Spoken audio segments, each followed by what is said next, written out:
and we are talking about parental alienation, which affects a lot of divorced couples. And today on the show, we have a clinical psychologist and the patron of Pemalik. We have Tan Sri Dr. Devaki. Welcome to the show. And of course, Professor. Yeah. Okay, thank you so much for being in the show. Now, can you explain a little bit, Tan Sri, about the work that you do with Pemalik? Well, I'm appointed as a patron there. Yeah. Okay. And I've got a lot of experience in social work. Okay. I'm a member of so many NGOs. Okay. Member in the Social Welfare Committee. Okay. Nearly 50 over years. I've been doing this work. Even now I continue. Okay.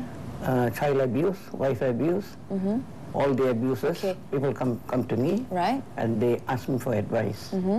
As far as possible, I try to make the couples live together, husband and wife. Okay. I don't like to separate them or go for divorce. Okay. So as possible, with all the possibility, I tell them you must be together.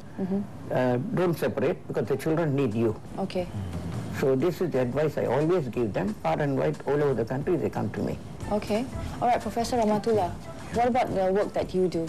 I am a clinical psychologist. Yes. I'm working at the moment with the Department of Psychology, International Islamic University. Okay. We also have a center, applied psychology clinic that we see clients. Okay. And I also see some parents that have problems as marriage, divorce and things like that. Children.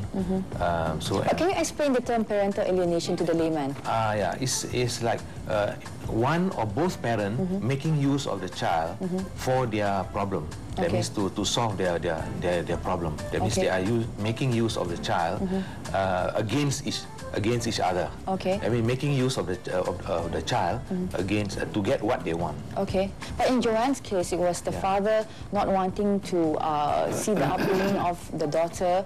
So that is basically one parent not participating in the upbringing of the child. So that is parental alienation as well. Yeah. It's not just a conflict of both parents. Maybe I think we have to understand also that not all parents that go through divorce do this. Okay. So we have to be clear that it doesn't mean that all the divorces end up in parent alienation. Okay. So there are some parents who can't understand, who cannot accept the fact that they are going through divorce, they are, and then they don't know how to solve the problem, so they are making use of the child to get what they want. See? Right, right. So, maybe sometimes it's only one parent. Okay. Whereas the other parent, so there's different types of parental alienation. Yes, there's different types. So the one type is where one parent alienates the child, does not want to basically see the upbringing of the child. And then there's also parental alienation in which both parents are using the child to get personal gains. That's right. Like, for example, the father can tell the child, look, this is what your mother is doing, Okay. I'm not happy, this, all this. And then the mother, on the other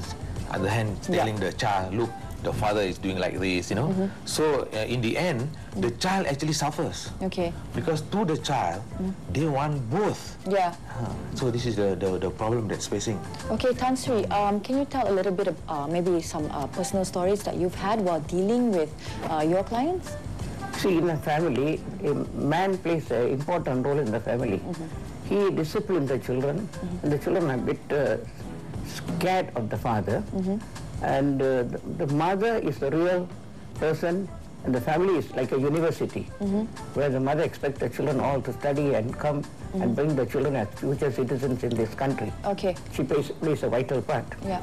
But when separation or divorce comes, the mother doesn't realize, of course, I'm taking custody of the children because they are below 7 years old according to the Child Act of 1976.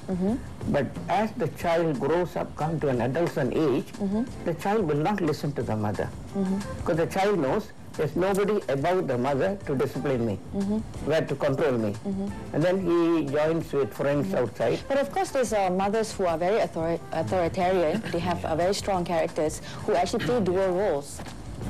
Yes, some mothers, not all. Others are working. There are poor families. You have to think of the poor families. You have to think of the rich family, where the mother is always out in the clubs and functions and social activities and things like that.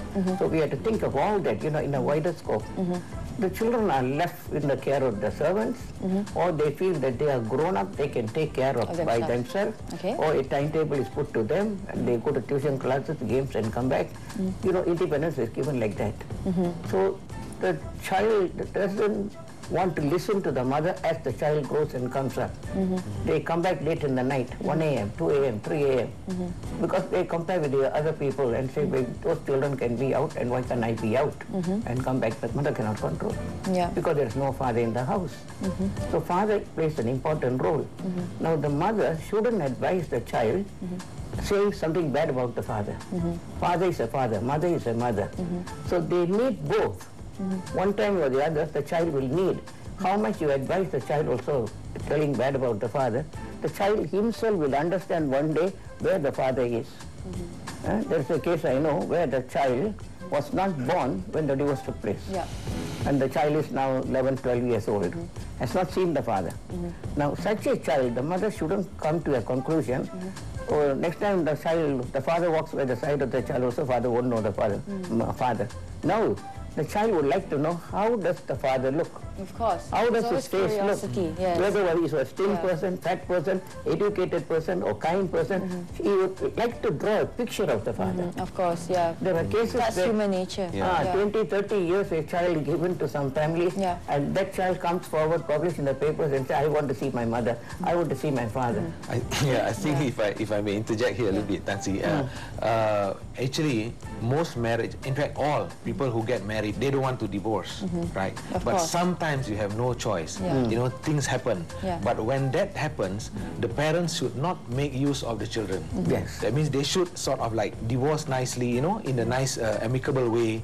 And they should also understand that every it child... is not the fault of the child anyway. It's the reason because actually the child feels that way, you know. Sometimes the child feels, because of them, the parents divorce. Okay, well, anyway, we're going to hold that thought, and we're going to go for a short commercial break, but of course, when we come back, we're going to talk more in depth about parental alienation. Don't go away.